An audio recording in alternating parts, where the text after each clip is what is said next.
forgiveness for everything that we owe, every trespass, every debt, every sin that we have accumulated step by step through living our lives in the broken and limited way in which we live.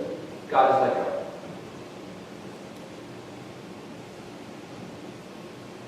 That's the good news of our faith. But then there is this second part of the Lord's Prayer. Forgiveness our debts as, and here's the trouble, we forgive our debtors.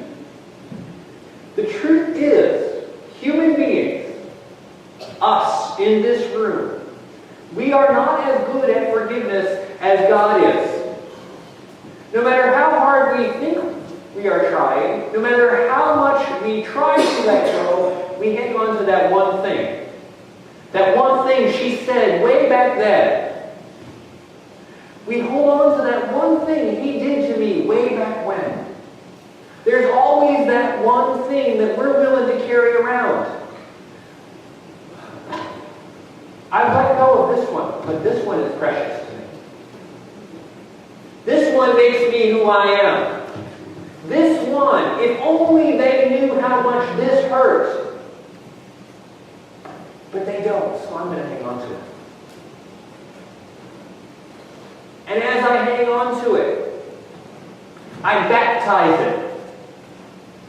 I make this mine. It's special. This is the thing that makes me who I am. Therefore, I'm going to wrap it up. I'm going to put it on a shelf. And every now and then, I'll pull it out and look at it. And I'm going to carry it around because it's mine. God hasn't done that for us. God has taken all those things off the shelf, thrown them away, and said, you are forgiven. But this one's mine. And that relationship with that person who gave you this will always be shaped by this precious, precious hurt. We do that with that one. And then, a few years later, we pick up another one. And we baptize it, and we wrap it up, and we carry it around. And eventually our shelf gets full. We have these trophies on the mantle of all the ways that I've been hurt, all the ways that I've been wronged, all the things that somebody owes me. To the point that I need a bigger house, longer arms, or fewer people to give me these hurts. Because my life becomes dictated and shaped by those things that somebody owes me. And the truth is, what happens is exactly what happens to the nation of Haiti. Those things that we have become our debts. They become the things that we're going to hold on to the point that it erodes our relationships. It destroys the forest of our friendships. It destroys everything that we try to create stable in our lives.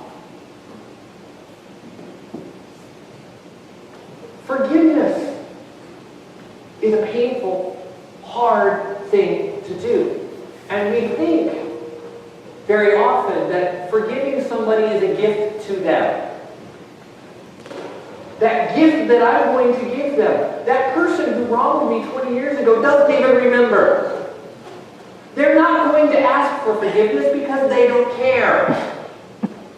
You've baptized it. You've wrapped it up. You've hung on to it. It's ruling your life. The person who wronged you, the person who should be saying sorry, doesn't care. Has already moved on. But we hang on to it. When I was working with the shelter when I was in Wilmington, I had a recovering alcoholic with me on staff. He was a wonderful guy.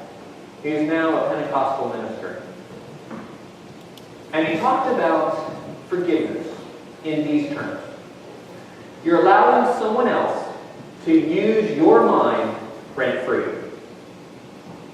You're allowing someone else to use your mind rent-free. You're allowing that person to dictate how you live your life, what you do, how you relate to others, because you hung on to this.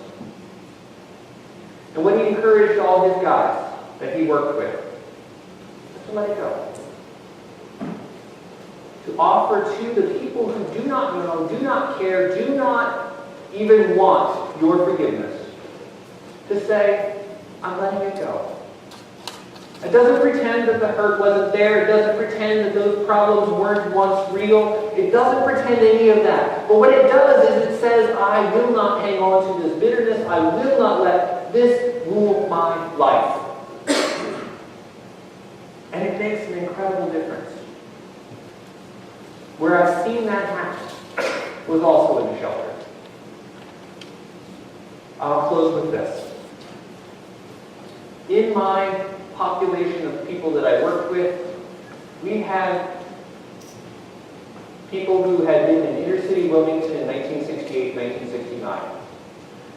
Following the Martin Luther King riots, Wilmington, the city, was under military occupation for 9 months. Most places it lasted 2 or 3 days. In Wilmington, it was 9 months.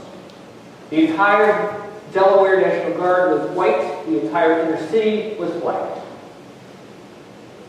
In my population around the table, we had people who had been in the white National Guard occupying Wilmington, who had set up the checkpoints that my black guys had to go through, who had experienced this incredible brokenness in our society following the death of Martin Luther King.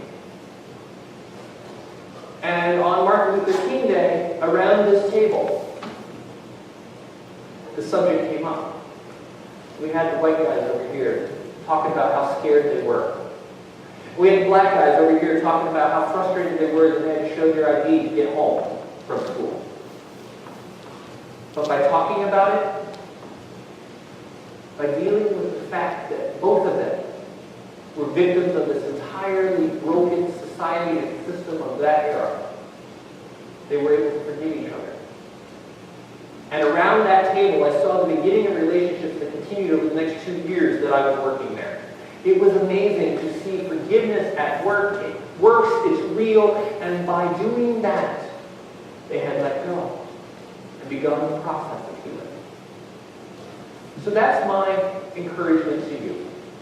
Don't let somebody use your brain rent-free. Don't hang on to those things that hold you back. Let go. And forgive others their debts as God has forgiven ours. Amen.